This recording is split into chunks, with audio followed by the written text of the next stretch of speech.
Compost നന്നായിട്ട് കമ്പോസ്റ്റിന് പകരം നമുക്ക് ചപ്പുചവറുകൾ ഇട്ടിട്ട് ഒരു 6 മാസം കൊണ്ട് നമുക്ക് വേണമെങ്കിൽ ആ മണ്ണിനെ തന്നെ ഉത്തേജിപ്പിച്ചെടുക്കാൻ പറ്റും. നന്നായിട്ട് നനച്ചു കൊടുക്കണം. അതിനുശേഷം അത് ഉപരിതലം മാത്രം ഇളക്കിയിട്ട് നമുക്ക് ജൈവ വളങ്ങൾ കൂടി ചേർത്തിട്ട് ഏതെങ്കിലും കൃഷി ചെയ്താൽ നന്നാക്കി വരും. നല്ല വെയിലുള്ള സ്ഥലമാണെങ്കിൽ നമുക്ക് അങ്ങനെ വെയിൽ വേണ്ട ചെടികൾ വെക്കാം.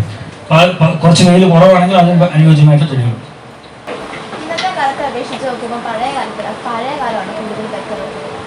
അങ്ങനെ നമുക്ക് ഒരു കമ്പാരിസണിൽ വലിയ അർത്ഥമില്ല. അതിന്റെ കാരണം വെച്ചാൽ ഓരോ കാലവും അതിന് തൊട്ടു മുമ്പിലത്തെ കാലത്തിനേക്കാൾ മനുഷ്യന്റെ പരിണാമം നടക്കുന്നത് കൊണ്ട് മനുഷ്യൻ ജീവിച്ച് പുതിയ പുതിയ കാര്യങ്ങളിലേക്ക് പോവുക. അപ്പോൾ നമുക്ക് പ്രകൃതിയിൽ നിന്നുള്ള അകലം കൂടിക്കൂടി വരിക.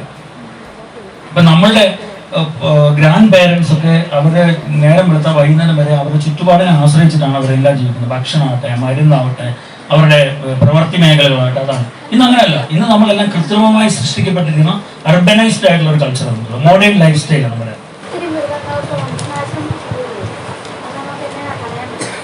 അപ്പൊ ഇവിടെയുള്ള ചില പക്ഷികൾ ഇല്ലാതാകും. കാരണം എന്തുകൊണ്ട്? അവർക്ക് തിന്നുകൊണ്ടിരുന്ന പഴം ഇല്ലാതാകും. സിംഹകാലം കുരങ്ങ് എന്തുകൊണ്ടാണ് ഇല്ലാതാകുന്നത്? സിംഹകാലം കുരങ്ങിന് ആകെപ്പാടെ പ്രശ്നം കുരങ്ങന്മാർക്ക് പഴം മാത്രം തിന്നാണ്, പഴങ്ങൾ മാത്രം ഭക്ഷിക്കുന്ന ഏക കുരങ്ങനാണ് സിംഹകാലം.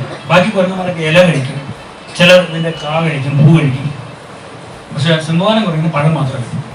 അപ്പൊ അതുകൊണ്ട് വെടിപ്ലാവ് എന്ന് പറയുന്ന ഒരു മരമുണ്ട്. ആ മരമുള്ള കാടുകളിലെ സാധാരണ സിംഹകാലം കുരങ്ങാണ്. അപ്പം സത്യം പറഞ്ഞാൽ ഒരു ജീവി ഇല്ലാതാകാൻ കാരണം അതിനാവശ്യമായ ഭക്ഷണമില്ലാതെ അതിന്റെ ജീവിക്കാൻ പറ്റുന്ന കാലാവസ്ഥ ഇല്ലാതാവുക ചെയ്യുമ്പോഴാണ് ആ ജീവി ഇല്ലാതാവുക. ശരിക്കും പറഞ്ഞാൽ ഇപ്പൊ ഇവിടെ ഇരിക്കുന്നവരെല്ലാവരുടെയും മനസ്സിൽ കുറ്റബോധം ഉണ്ടാവും. എനിക്ക് നന്നായിട്ടുണ്ട്. എല്ലാവരുടെയും മനസ്സിൽ സാറിന്റെ ഈ ഒരു സെഷൻ നമ്മൾ കടന്നു പോയി കഴിഞ്ഞപ്പോഴേക്കും എത്ര മോശപ്പെട്ട കാറ്റഗറിയിലാണ് നമ്മളെല്ലാം പെടുന്നത് എന്ന രീതിയിൽ ഒരു തിരിച്ചറിവോ അല്ലെങ്കിൽ കുറ്റബോധമോ നമുക്ക് ഉണ്ടാവണം. അത് ഉണ്ടാവുകയാണെങ്കിൽ അതാണ് സാറിന് പ്രതീക്ഷിക്കുന്ന ഒരു result of this session. Because സാറിന് വേണമെങ്കിൽ ഇങ്ങനെ ഒരു ഇനിഷ്യേറ്റീവ് എടുത്ത് സാറിന്റെ ഫാമിലി മാത്രം പ്രൊട്ടക്ട് ചെയ്ത് അങ്ങനെ മുമ്പോട്ട് പോവാം. പക്ഷെ ഇതൊരു സോഷ്യൽ റെസ്പോൺസിബിലിറ്റി ആയിട്ട് നിങ്ങൾ ഓരോരുത്തരും ഈ ഒരു ദൗത്യത്തിൽ പങ്കാളിയാകണം. We should protect our earth, we should save our nature. എനിക്ക് ഈ സാറിന്റെ ക്ലാസ് എനിക്ക് തോന്നുന്നു ഈ 2 ദിവസം കേട്ടതിൽ ഏറ്റവും നല്ലൊരു ക്ലാസ് ആയിരുന്നു. കാരണം സാറ് പറഞ്ഞത് ഓരോരുത്തർക്കും അവരവരുടേതായ രീതിയിൽ, മിസ് പറഞ്ഞ പോലെ തന്നെ ശരിക്കും കുറ്റബോധം തോന്നുന്നുണ്ട്. ഏറ്റവും നല്ല രീതിയിൽ ആ ഫുഡ് വേസ്റ്റ് ചെയ്യുന്ന കാര്യമൊക്കെ എനിക്ക് ശരിക്കും മനസ്സിലായി. ഞാൻ തന്നെയാണെങ്കിലും ഒരു നോൺ വെജ് എനിക്ക് ഒത്തിരി വേണ്ട ആളാണ്. ഇവിടെ വന്നു കഴിഞ്ഞപ്പോൾ കൂടുതൽ വെജിറ്റേറിയനുമായിട്ട് കൂടുതൽ മനസ്സിലാവാനും സാറിന്റെ കാര്യങ്ങളൊക്കെ മുമ്പ് പ്രസംഗം പറഞ്ഞ പോലെ തന്നെ എനിക്കും തോന്നുന്ന ഇത്തിരിയല്ല കുറച്ചധികം കുറ്റബോധം തോന്നുന്നുണ്ട്.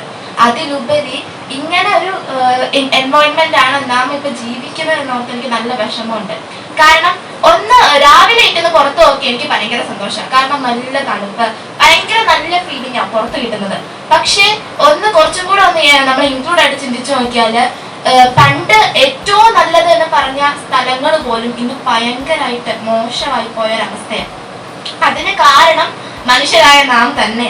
ഇപ്പം സാറ് പറഞ്ഞ പോലെ തന്നെ ഇപ്പത്തെ ഏറ്റവും വലിയ വേസ്റ്റ് നമ്മൾ തന്നെ. നമ്മളാണ് നമ്മുടെ ഈ പ്രകൃതിയെ ഏറ്റവും കൂടുതൽ ഇങ്ങനെ ഉപദ്രവിക്കുന്നത് നോക്കുമ്പോൾ സത്യം പറഞ്ഞാൽ എനിക്ക് കരച്ചു കയറി വരുന്നുണ്ട്. കാരണം നമ്മളെ മാത്രം ഇത്രത്തോളം ഈ പ്രകൃതി ഉപദ്രവിക്കുന്നത്, വേറെ ആരും അതിനത്ര വലിയ പങ്ക് വഹിക്കുന്നില്ല. സത്യം പറഞ്ഞാൽ നല്ല വിഷമമുണ്ട് നമ്മുടെ പ്രകൃതിയുടെ അവസ്ഥ ഇപ്പൊ ഇങ്ങനെയായി പോകുന്നത്. പക്ഷെ ചിന്തിച്ചു നോക്കിയാല് കുറച്ച് നാൾക്ക് മുമ്പ് ഒരു 1-2 കൊല്ലത്തിന് മുമ്പ് നമുക്ക് കുറെ നാച്ചുറൽ ഡിസാസ്റ്റർ നമ്മൾ കൊടുക്കുന്നതിന് കൃത്യം തിരിച്ചു കിട്ടുന്നുണ്ടായിരുന്നു. ഈ 2-3 വർഷം വെള്ളപ്പൊക്കമായിട്ടും ദൈവം വരെ തന്നു നമുക്ക് കൊറോണയും നിപ്പയും ഒക്കെ. അതൊക്കെ സത്യം പറഞ്ഞ് ചിന്തിച്ചു നോക്കണം. ഇപ്പൊ നമ്മൾ പ്രകൃതിയോട് ചെയ്യുന്ന കാര്യങ്ങൾ ഓർത്തിട്ട് എനിക്ക് സങ്കടം വന്നു എന്നൊക്കെ ഒരാൾ പറഞ്ഞു അല്ലെ. ശരിക്കും നമ്മളൊരു തിരിച്ചു പോക്ക് തന്നെയാണ് നമുക്ക് ആവശ്യം. ടീച്ചർ കുറെ നാളായിട്ട് ഈ ആദിവാസി മേഖലയിൽ പ്രവർത്തിക്കുന്ന ഒരാളാണ്. അപ്പൊ അങ്ങനെ ഇടുക്കിയിലൊക്കെ ഉണ്ടല്ലോ, ഇടുക്കിയിൽ ഈ ഏറ്റവും ഉൾപ്രദേശത്തുള്ള ആദിവാസി കുടികളുണ്ടല്ലോ, ഇടമലക്കുടി എന്നൊക്കെ നിങ്ങൾ കേട്ടിട്ടുണ്ടാവും.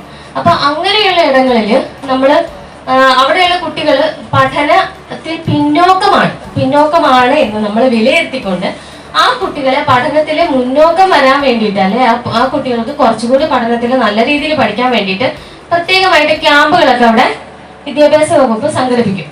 അവരുടെ ആ ഒരു കോൺസെപ്റ്റ് എന്ന് പറഞ്ഞാൽ നമ്മൾ ചിന്തിക്കുന്നതിനേക്കാളൊക്കെ അപ്പുറത്താണ്. ആ സോഷ്യൽ ലൈഫ് എന്നൊക്കെ പറഞ്ഞാൽ നമുക്കാർക്കും ഒന്നും ചിന്തിക്കാൻ പോലും പറ്റില്ല. അല്ലെങ്കിൽ അരി എന്ന് പറഞ്ഞാൽ എൻ്റെ ഒരു സമൂഹത്തിന്റെ ആണെന്നും വെള്ളം എന്ന് പറഞ്ഞാൽ എൻ്റെ സമൂഹത്തിന്റെ ആണെന്നും ആളുകളെ അങ്ങോട്ടും ഇങ്ങോട്ടും അത്ര കണ്ട് പരസ്പരം വിശ്വസിക്കാമെന്നും ജീവിതങ്ങൾക്ക് സ്വാതന്ത്ര്യം അവരുടെ അവകാശമാണെന്നൊക്കെ വിശ്വസിക്കുന്ന ഒരു ബ്യൂട്ടിഫുൾ ആയിട്ടുള്ള സമൂഹത്തിലെ കുട്ടികളുടെ പഠന പിന്നോക്കാവസ്ഥ പരിഹരിക്കാനാണ് നമ്മളൊക്കെ അങ്ങോട്ട് പോകുന്നതെന്നുള്ളത് നമുക്ക് തന്നെ നാണക്കേട് ഉണ്ടാക്കുന്നത്. നമ്മളാണ് ആക്ച്വലി ഒരുപാട് പിന്നിൽ നിൽക്കുന്നതെന്നാണ് ചിലപ്പോൾ നമുക്ക് ബോധ്യപ്പെടും.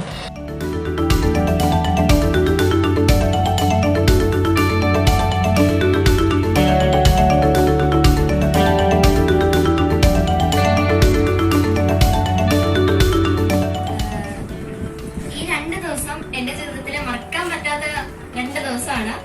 നമ്മൾ മടുപ്പിക്കാതെ നല്ലൊരു ക്ലാസ്സുകളും നമുക്ക് ലഭിച്ചു. പ്രകൃതിയെ പറ്റി കൂടുതൽ അറിയാൻ സാധിച്ചു. അതുകൊണ്ട് തന്നെ ഈ 2 ദിവസം എനിക്ക് വളരെയധികം ഇഷ്ടമായി. എനിക്ക് ഈ ക്യാമ്പ് ഇഷ്ടപ്പെട്ടു. എനിക്ക് നിൽക്കാൻ താല്പര്യമില്ലായിരുന്നെങ്കിലും എനിക്ക് ഒത്തിരി കൂട്ടുകാരെ കിട്ടി. മുഴുവൻ ഗ്രൂപ്പ് ആക്ടിവിറ്റി ആയിരുന്നു. എല്ലാവരും സഹകരിച്ചു. വളരെ നല്ലൊരു ക്യാമ്പായിരുന്നു. എനിക്ക് ഭയങ്കര നല്ലൊരു എക്സ്പീരിയൻസ് ആയിരുന്നു. പല അറിവ് തന്ന കുറെ ടീച്ചേഴ്സ്, എനിക്ക് അവരോടൊക്കെ നല്ല നന്ദി പറയാനുണ്ട്. ഭാവി ജീവിതത്തിൽ പ്രകൃതിയെയും അതുപോലെ തന്നെ ശാസ്ത്രത്തെയും ഒക്കെ മുന്നിൽ കണ്ടുകൊണ്ട് അർത്ഥപൂർണമായിട്ടുള്ള ഒരു ജീവിതം മുന്നോട്ട് നയിക്കുന്നതിന് നിങ്ങൾക്ക് ഇടയായി തീരട്ടെ.